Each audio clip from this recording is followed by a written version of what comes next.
Hello everyone. आज का हमारा टॉपिक रहेगा difference between inductive effect and resonance effect.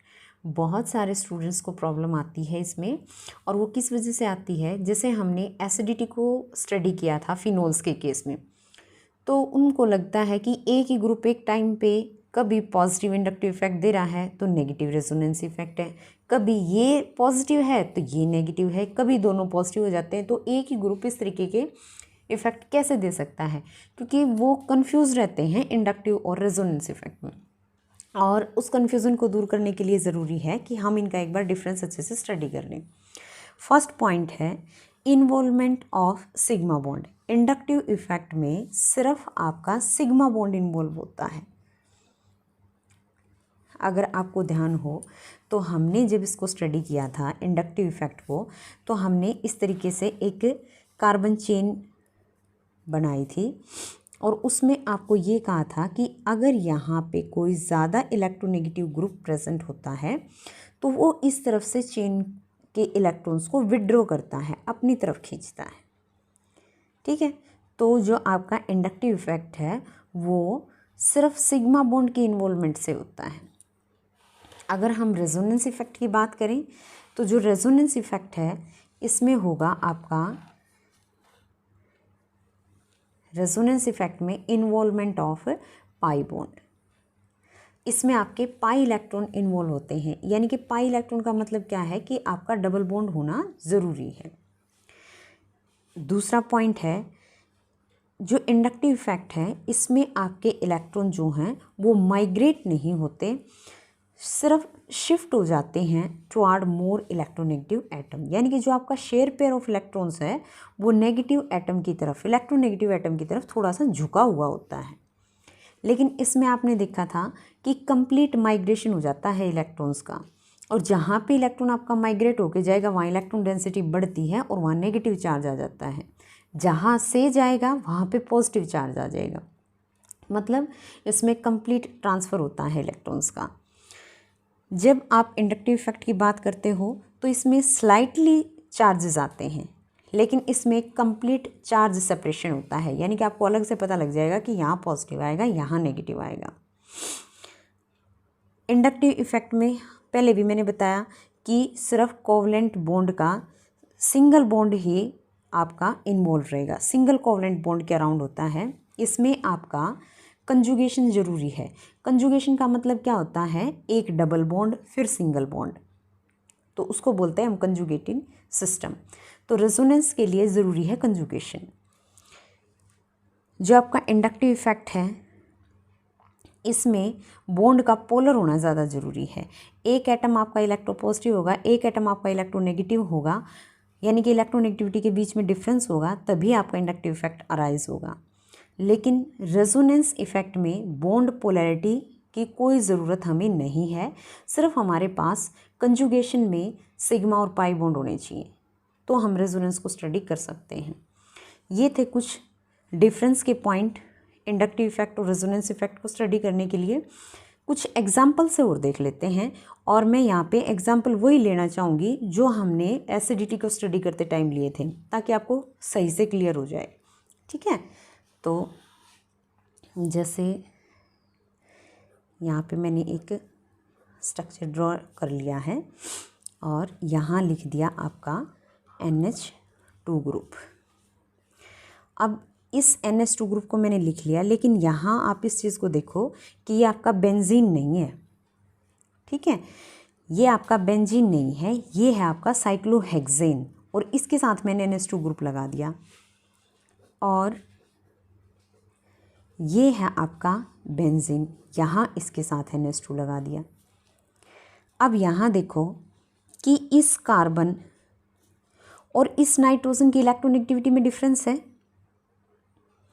इस इलेक्ट्रोनेगेटिविटी में डिफरेंस होने की वजह से ये जो नाइट्रोजन है ये इसको अपनी तरफ खींचेगा इलेक्ट्रॉन्स को, तो यहाँ पे जो इफेक्ट अराइज होगा वो इंडक्टिव इफेक्ट होगा। कौन सा इफेक्ट होगा, इंडक्टिव। और ये कार्बन चेन को इलेक्ट्रॉन दे नहीं रहा, वहाँ से ले रहा है, तो जो इंडक्टिव इफेक्ट आएगा वो कैसा होगा, नेगेटिव। यहाँ पे रेजोनेंस पॉसिबल नहीं है, क्योंकि रेजोनेंस के लिए कंजुगेशन में डबल बॉन्ड का होना ज़रूरी है, जबकि यहाँ पे सारे बॉन्ड सिंगल हैं। तो रेजोनेटिंग स्ट्रक्चर आप कैसे ड्रॉ करोगे, पॉसिबल नहीं है। क्लियर, आया समझ में। अब इस स्ट्रक्चर को देखो, ये जो आपका बॉन्ड है, यहाँ पे कार्बन अटैच है और ये है आपका नाइट्रोजन। यहाँ पे भी इलेक्ट्रोनेगेटिविटी में डिफरेंस है। नाइट्रोजन आपका ज़्यादा इलेक्ट्रोनेगेटिव है, जिसकी वजह से ये इस कार्बन के साथ इस शेयर पेयर को अपनी तरफ अट्रैक्ट करेगा, इस शेयर पेयर को, इस पेयर को अपनी तरफ अट्रैक्ट करेगा। लेकिन ये कंप्लीटली शिफ्ट नहीं होगा, थोड़ा सा इसकी तरफ झुकेगा, यानी कि पार्शियल सेपरेशन ऑफ चार्ज आएगा, कंप्लीट सेपरेशन नहीं होगा। तो ये आपका किस चीज़ को शो करता है, इंडक्टिव इफेक्ट को। आई बात समझ में। और ये भी इस रिंग से इलेक्ट्रॉन अपनी तरफ खींच रहा है, तो माइनस इंडक्टिव इफेक्ट हो जाएगा। क्लियर। अब देखिए क्या यहाँ रेजोनेंस पॉसिबल है। आपको पता है नाइट्रोजन के पास lone pair of electron present है, और ये क्या कर सकता है, अपने इस लोन पेयर को डोनेट करने की कैपेसिटी रखता है। तो आपका जो लोन पेयर है वो यहाँ पे ऐसे शिफ्ट हो जाएगा, और ये बॉन्ड यहाँ पे, साइन ऑफ रेजोनेंस। और जब आप इसके रेजोनेटिंग स्ट्रक्चर बनाओगे तो किस तरीके से बनेंगे, ये बॉन्ड डबल, NH2, इस नाइट्रोजन पे पॉजिटिव चार्ज, क्यों, क्योंकि यहाँ इलेक्ट्रॉन डेंसिटी कम हो गई, इसने अपने इलेक्ट्रॉन जो है यहाँ पे डोनेट कर दिए। क्लियर। और जो यहाँ पे बॉन्ड था उसको शिफ्ट कर दिया हमने इस कार्बन पे, तो यहाँ चार्ज आ गया आपका नेगेटिव, बाकी आपका एज इट इज़। तो इस तरीके से आप और भी रेजोनेटिंग स्ट्रक्चर ड्रॉ कर सकते हो, ये मैं पहले आपको सिखा चुकी हूँ, आप उस वीडियो को ध्यान से देख लीजिए। ठीक है। तो आप यहाँ देखिए, जब हम रेजोनेंस की बात करते हैं तो कंप्लीट सेपरेशन ऑफ चार्ज है और डबल बॉन्ड का होना ज़रूरी है। क्लियर। लेकिन जब हमने यहाँ पे शिफ्ट किया इस बॉन्ड को, तो हमने पोलैरिटी को चेक नहीं किया, हमने सिर्फ इस चीज़ को चेक किया कि इसके पास क्या लोन पेयर अवेलेबल हैं या नहीं, क्या ये अपने इलेक्ट्रॉन पेयर को डोनेट करने की कैपेसिटी रखता है या नहीं। क्लियर। तो रेजोनेंस के लिए ये कंडीशन ज़रूरी है। और एग्जाम्पल देख लेते हैं, जैसे यहाँ पे OCH3 का एग्जाम्पल हमने ले लिया, मिथॉक्सी ग्रुप, मिथॉक्सी बेंजीन। इस कार्बन और इस ऑक्सीजन की इलेक्ट्रोनेगेटिविटी में भी डिफरेंस है, तो जो ये शेयर पेयर है ये भी इसकी तरफ थोड़ा सा झुका हुआ होगा, तो इंडक्टिव इफेक्ट आपका राइज हुआ। ठीक है। और इस ऑक्सीजन के पास 2 लोन पेयर अवेलेबल हैं, तो ये भी इस तरीके से शिफ्ट करने की कैपेसिटी रखता है, कंप्लीट सेपरेशन ऑफ चार्ज हो जाएगा। कौन सा इफेक्ट राइज हुआ, रेजोनेंस इफेक्ट। आया आपको समझ में। और ये बात मैं इंडक्टिव इफेक्ट वाले टॉपिक में आपको बहुत अच्छे से समझा चुकी हूँ कि जितने भी आपके फंक्शनल ग्रुप होते हैं वो लगभग सभी इंडक्टिव इफेक्ट को शो करते हैं। ठीक है। और रेजोनेंस इफेक्ट के लिए आपका प्लस है या माइनस है, ये चीज़ आपको चेक करनी पड़ेगी। जैसे इस केस में आपका रेजोनेंस नहीं था, यहाँ पे आपका रेजोनेंस है। जैसे हमने एक एग्जांपल और लिया था, यहाँ पे CH3 ग्रुप अटैच है, और आपको ये बताया था कि जितने भी मिथाइल या एल्काइल ग्रुप होते हैं वो सारे के सारे कार्बन चेन को इलेक्ट्रॉन प्रोवाइड करते हैं, और यहाँ पे ये by the process of hyper conjugation इसको इलेक्ट्रॉन प्रोवाइड करेगा। ठीक है।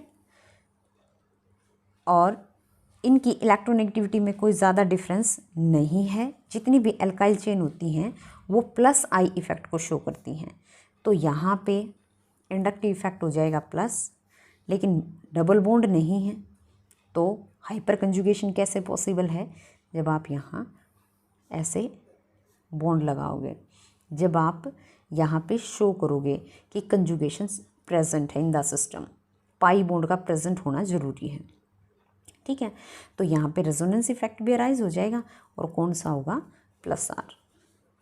ठीक है। तो मेरे ख्याल से अब आपको इंडक्टिव और रेजोनेंस इफेक्ट कैसे अराइज होता है, दोनों में क्या डिफरेंस है, ये बहुत अच्छे से समझ आ गया होगा। अब मेरे ख्याल से कोई भी कन्फ्यूज़न आपको इस चीज़ के बारे में नहीं रहा होगा कि कैसे प्लस आर इफेक्ट अराइज होगा, कैसे माइनस आर इफेक्ट अराइज होगा। ये टॉपिक आप एक बार दोबारा अच्छे से देख लेना। अगर फिर भी कोई समस्या आए तो आप मुझे कमेंट करके बता सकते हो। वीडियो अच्छी लगे तो आप इसको लाइक करें, शेयर करें और चैनल को सब्सक्राइब कर दें। Thank you.